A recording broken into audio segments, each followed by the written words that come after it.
says, "Hi DF, what do you think about the developer of Cities Skylines 2 coming out and admitting that they have, quote unquote, not achieved the benchmark we targeted for their game, but are not changing the release date at all?"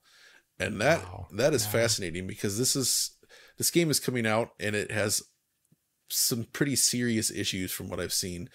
And yet they're still going to go ahead and release it anyway, despite saying beforehand that they know that there's a problem here. Not that I would imagine any game that has a problem, I'm sure they're well aware of those problems, but what do you think about this situation? Do you think they could afford to delay it, especially as a PC digital only kind of I mean, it is just PC first, right? Yeah, this is. So I feel like so what do you think? I mean, I'm grateful for honesty always in life. In this case, though, the developer puts out good games. Yes, generally they do. But it would be really nice if the issues were tackled pre-release, so that there isn't like the issue that we've had the last 3 years now, is that games are just not released and way too usually hot.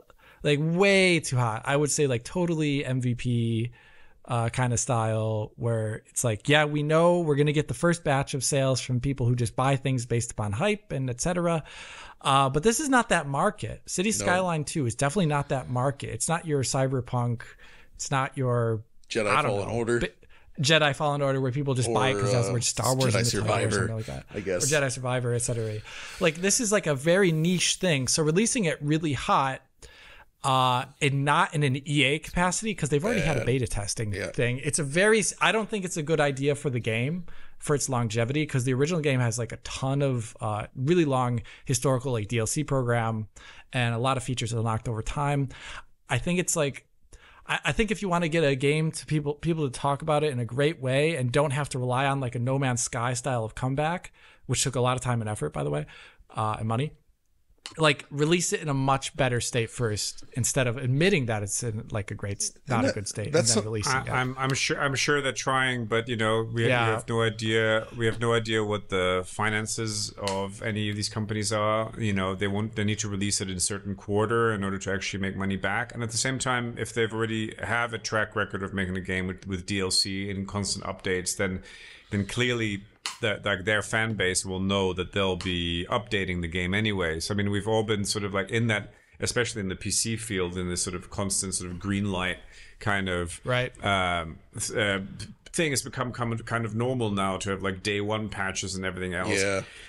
It's a tough one. I mean, I like for instance with C Smash, we because we were a team of 7, 8 making the game. Having just also released The Last Worker 3 months prior to releasing C Smash, it was crazy. And we made a conscious decision, like, we want to make a game that has no bugs, that is stable, that is beautiful, etc., etc. So let's shift a couple of the features that we talked about in previews and stuff by a couple of months, just so the initial release can be perfect and slick and gorgeous. And it was, of course we did that sort of frame rate update a week later, but after release. But and some reviewers that reviewed the games like, oh, they promised more and it's not in there, and then and now it's in there. The September update was massive, the game has doubled in size, etc. So I empathize with people that go like, we have to release now because we've announced the date, the PR has been out there, the ads have been printed, whatever. It's like sometimes you just have to go, but I don't know how big their issues are. That's if true. It's a big buggy mess, then I think it's more about performance. That was the big, they didn't hit their performance targets pre-release, and they were saying it's like not an optimized experience at launch, which, obviously, being a PC game, the technical aspects of it are, I want to say like almost more important than a console game. Not in like saying consoles don't have good performance, but you get like really skewered on Steam if you have a product that has technical issues at launch on PC. Yeah, in a way that you don't see on console usually. So yeah, it's true. Yeah, it's hard. It does. Wish them the best, nonetheless. Yeah, seriously. I hope they can turn this around because, you know, their games are usually well loved, and the reviews for this weren't that great, I think, as a result. It seems like a lot of reviews had problems with it. So we'll see what happens. I'm sure they'll turn it around, but it's a shame that this is what keeps happening these days. And I guess, you know, games becoming as complex as they are is partially to blame for this and just all the other issues. But man, it sucks when it happens.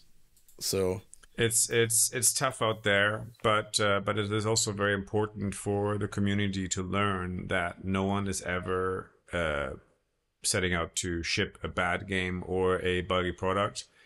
And to show a little bit, and no one owes you anything. You know, I mean, sure, it's hard to think that someone owes you something when you've paid money, of course, for something, obviously, but the thing is, like, people try hard, you know, and it's been a very, very tough period. And as we can see, there's been so many layoffs and so many threats to all these companies over the last few months in this industry that people who are shipping things now, you know, are heroes. You know, they really are. Making a game is extremely difficult. And I wish people were, you know, just a little bit more patient sometimes with some developers. We've been very, very lucky with C-Smash because we have the most positive community, and, you know, people adore it and it just keeps going from strength to strength. But, you know, not everyone is that lucky. And I think we need to show respect to these developers. That's a benefit, I guess, of targeting VR, because the VR community itself is a bit smaller, and the people that are into VR are really into VR. And I've just noticed that VR discussions have been more positive in general as a result. They can be, but there's a lot of negativity from non-VR people towards VR titles. Yeah, I've seen that. And then there's also, but also there's some weird stuff. I mean, there's a tennis game that came out on PlayStation VR 2 this week. Encore Tennis, something, I forgot what it's called. Sorry, Virtual Tennis, and something tennis, and it was like had horrible bugs at release. I mean, really quite bad. And, you know, to a point where, like, suddenly, like, the whole stadium goes quiet and everything just, like, nothing works. And I mean, just big so that stuff happens, and there's quite a lot of negative backlash on there. And also the community was really quite negative about the I forgot the name of that now as well. The first person shooter that PlayStation published on PSVR 2 that came out about a month ago. So there can be quite a lot of negativity around some titles in VR as well. So thankfully that is not the case for us. But, you know, it's a tough old world out there, guys. Indeed.